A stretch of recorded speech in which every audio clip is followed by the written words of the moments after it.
Omar Blackwell. An inmate at Tabor Correctional Institution. Welcome to Prison Politics, Episode 1. Today we got a very special guest. My guest is currently serving a life sentence without parole. He's been down since 1999, so he's been down 26 years. So unfortunately, he can't be here, so the whole conversation is going to be on the prison phones. Every now and then you're here, you got 30 seconds, all of that, but we giving it to you raw, and I never seen nobody do it like this, and that's what I'm gonna continue to do. So episode 2, I intend on having an individual in person that's actually got out of prison, and I want to hear their story and their redemption story as well. What are they doing now? So y'all stay tuned, keep it locked. I'm gonna just do an introduction, let people know who you are. I'm on the phone right now with Omar Blackwell, uh, a friend of mine for 20 plus years, man. Uh, I love him like I love my own brother. Real cool, down to earth uh, guy, and I'm enough to have him as a friend. So, without further ado, what we're doing here, we're gonna interview O. Uh, Omar Blackwell's his name, but I call him O. So we're gonna interview O and just get a little bit of information about him. And he's currently serving life in prison without the possibility of parole. And we're just gonna go from here and give y'all his story. So, here we go. We're gonna start it off with a few questions, and we're gonna start off with your background and early life. Uh, so tell us about your childhood and where you grew up. All right, well, I grew up in Greensboro, North Carolina, on the north side of Greensboro. Pretty decent family. You know, everybody go through their own things from family perspectives. But, uh, I fell into the streets early searching for a father and started doing all the wrong things, looking for guidance. And that led me into institutions, basically, from detention centers to training schools, and eventually to where I'm at right now, Okay, and okay. not listening. Okay, and you mentioned your father relationship. What was your family? What was your family like? Your mother and your father, were they together? No, they wasn't together. My pops and my mother separated before I was born, Okay, okay, and This call is from a North Carolina correctional facility. so I really grew up in a single mother. A single parent home. Pardon me. But I would see my father from time to time because my mother, my mother's mother stayed right beside his parents. But they didn't want me to have any dealings with him for what various reasons I don't know. But that kind of put a damper on my situation as needing a male figure in my life. okay. So you're looking for that male figure. So who was the biggest influence on you or for you growing up? Well, when I took that wrong turn, I started looking at individuals in the streets that were hustling. The robbers. I knew I didn't want to be, a drug addict because they had no money. So those were the individuals that were my inspiration, but for that wrong reason, and the reason why I'm in here now. But those were, the individuals I looked up to. Okay, and what made you look up to them? They had cars, money. What was it that was so the big influence for you looking at those guys? Exactly what you just said. I seen the nice things that they had, even though my mother didn't let me go without. She did the best that she could for me up until a particular point where I started becoming of age and the things that I wanted costed money, and she didn't have it at the time. So what I learned out there in the streets, by going in the streets, I started applying. So that started leading to my early incarceration. But I was so addicted to the money, I was I was already gone. Okay, And okay. they, Oh, I'm sorry. Go ahead. You was already gone? yeah, I was already gone from a mental standpoint because that's all I saw and all I wanted. And whatever anybody tried to tell me from a good point of view, I would listen to it, but I wouldn't apply it. So basically, it just went in one end out the other, and it cost me. Okay. Yeah, I definitely feel that. I've been young too, man. So I definitely feel that we hard headed as young people. We don't want to listen to nobody older than us, to a certain degree.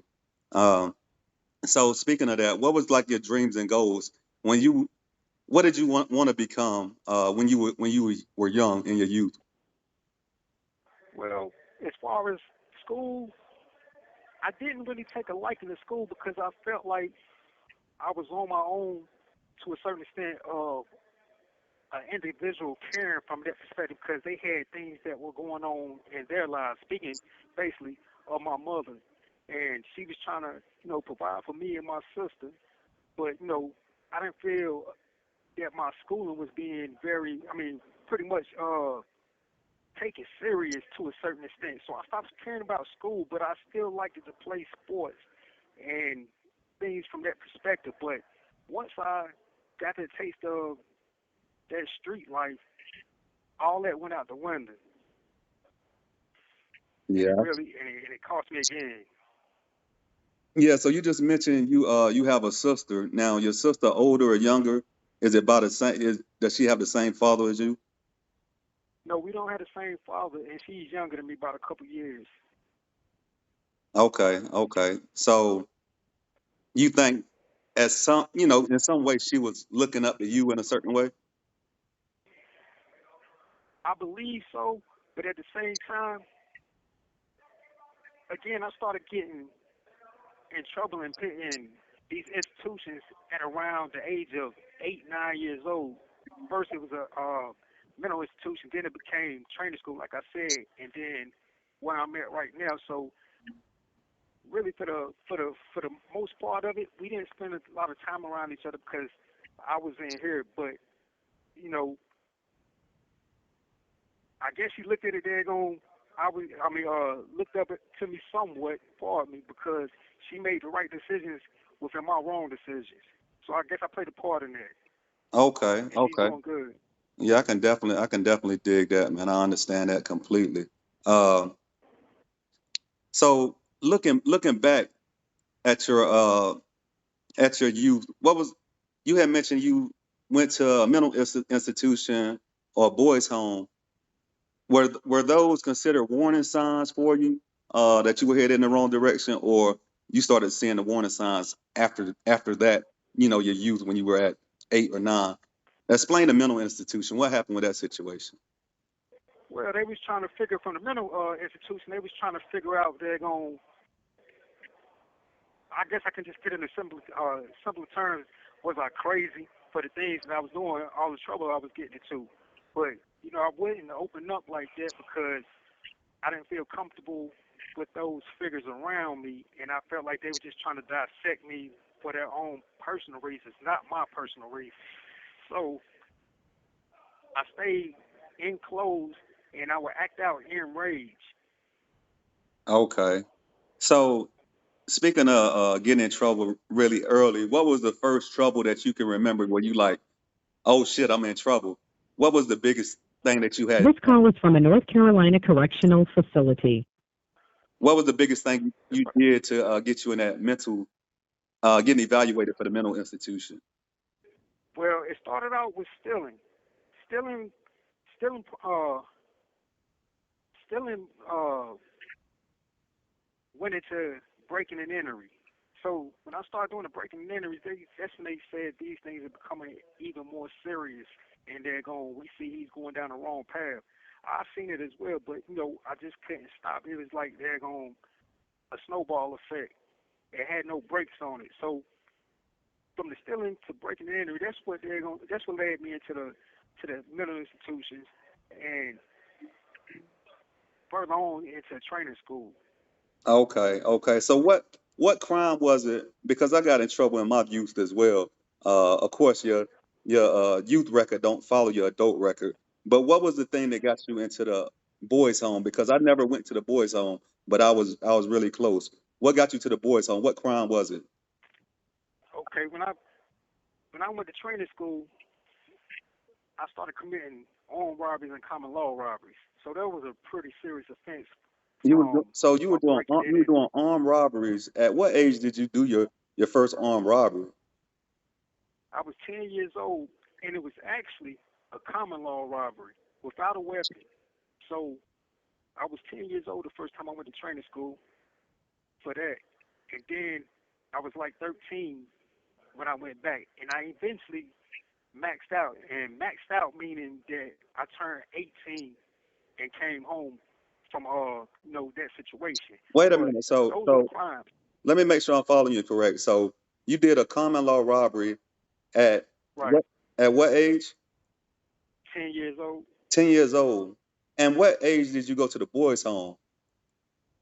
Well, I first started going to training school at the age of 10. Oh, at I went to 10. detention at the same age. See, Oh, detention and training school is two different things. Detention is basically like a juvenile jail. Training school is like juvenile prison, so to speak. uh, So that's where it just pushed me from detention to training school within that age, and I kept going up until I was 18. Then that's when I was too old to go, and this situation happened right here where I'm at right now. so what was the longest in the detention homes and the training school? What was the longest amount of time that you did all at once before you got let out and got back into something else? What was the longest uh, I deal? did it. I did a 22-month deficit. I was 16 years old. I came home. I want to say a month or two before I turned 18, so almost 2 years. Wow, so at 16, you did 22 months and came home just before 18. Right, right. Wow, wow. So being that you kind of miss high school, how much of school did you do? Public school. How much of that did you do? I'm trying to figure that out. Well, actually, I went to junior high for maybe 2 years, and then I went to high school for maybe a year in the ninth grade. I believe it wasn't even a full year. So before I went back to training school, so I went to ninth grade, maybe 8 months, and I was back in training school for the 22-month deficit. Wow, wow, that's crazy, man.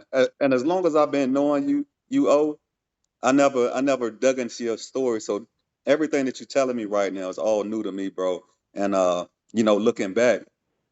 looking back at your life and putting it to mind, we both kind of started getting in trouble young. Uh, I was fortunate enough where uh, I was on probation and had to do community service, stuff like that when I was still in my youth. The first time going to jail for me, I was 15. So I definitely feel where you're going, and I see how uh, our life kind of we kind of was being raised the same way.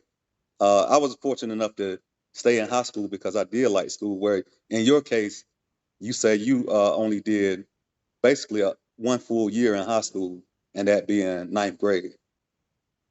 Yeah, that's a fact. So And go ahead, you got it. go ahead. It- You know, it's like once once again, just reiterating. Once I got caught into the streets, the streets became my main priority. Money came, money became my main priority. I didn't see anything else besides that.